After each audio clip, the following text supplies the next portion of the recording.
in the year 2006, and he said, all your theology is wrong. And for 1.5 hours, he explained to me from the book of Revelation the timelines. And then he said, the church will go through the fire. It must go to the final fire. Your final test of obedience is whether you're going to take the mark of the beast or the mark of the Lord your God. That is your final test of obedience. That is the final fire that will refine, purify, make the bride pure and undefiled. You must go through that fire to become purer than gold.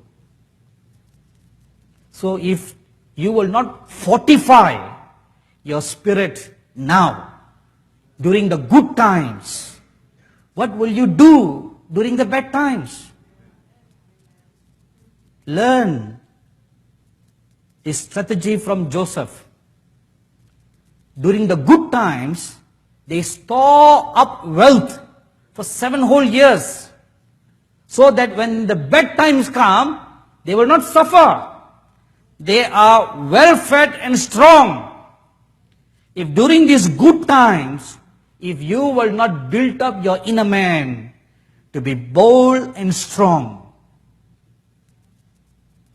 when the evil one comes and tempts you, what will you do?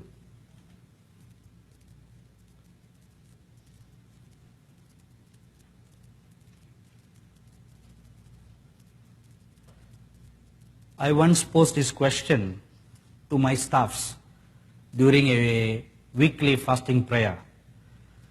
So everybody said, oh yes, we will stand up for the Lord.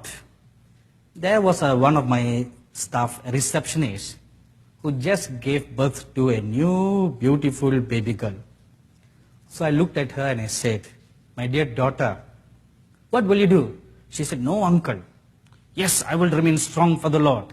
No matter what happens, I will not take the mark. I said, well done. What if your baby is crying for milk and you have no money to buy milk? How long can you stand the cries of your baby? She became very still and quiet. She began to stare at me, just like how you all are staring at me right now. I said, tell me, you're a mother.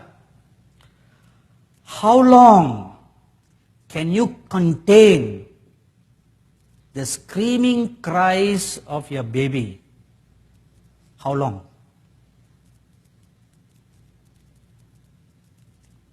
Baby or little children, how long? They have no food to eat. An adult can control their hunger. What about little ones? How long can they control?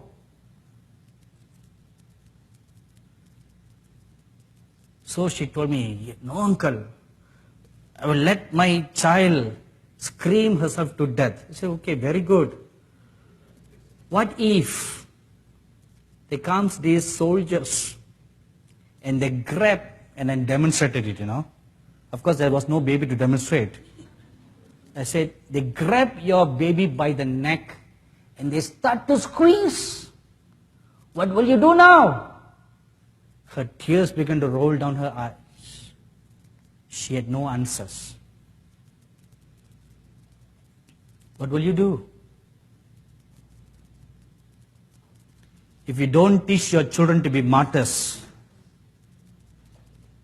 what will you do? The Lord gave me an assignment. He said, prepare an army of martyrs for me.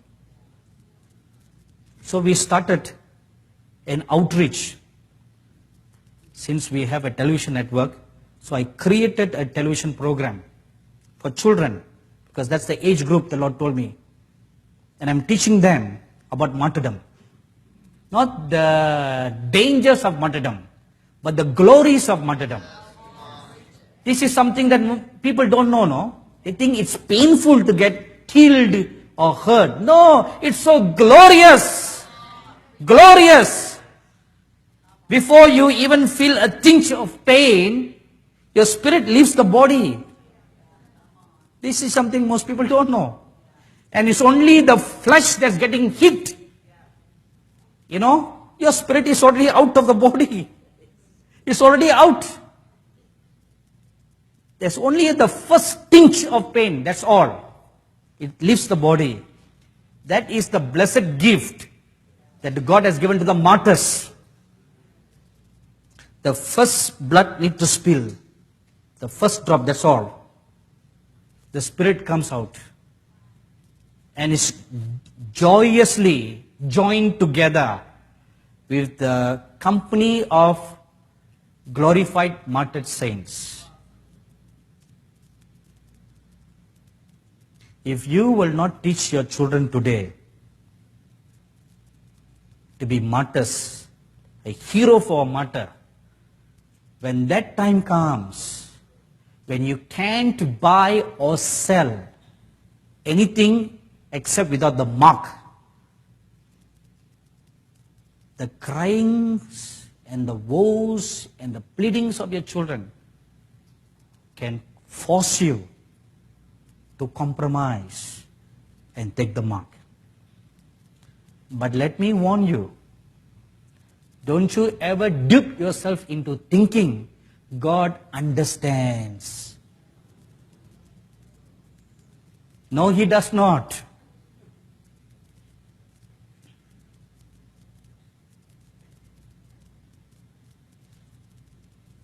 You know, my favorite heroes in the Bible are the 3 Hebrew boys. In Daniel chapter 3. What I like about them is not the fact that God saved them, you know. What I like about them is the statement they said. Our God is able to save us, even if He does not. That's what I like, you know. Even if He does not. Our faith does not rest in the fact that God will prevent us from getting hurt, that God will keep us from all danger. Our hope and our trust and our faith is not in preventive. Even if God forsakes us, we will not bow down to this idol. Even if God forsakes us, even if we suffer pain, even if we suffer humiliation, even if we suffer lack, we will not bow down. God is still a good God. Even when all things fail, God is still a good God. You need to train your spirit to come to that level. If 3 17-year-old youths can say that, what about great saints like you all? You can do better than that, isn't it? You can certainly do better than that.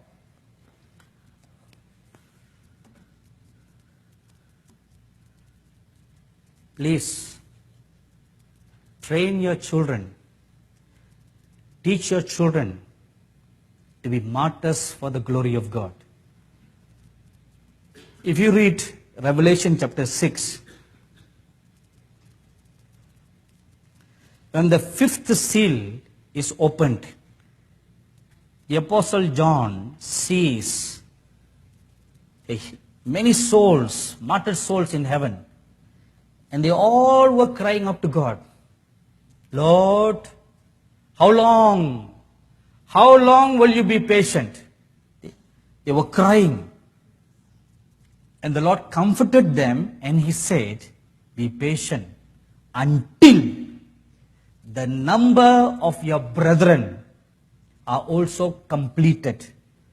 So it seems that God has a certain number a certain required number, that this requirement must be met.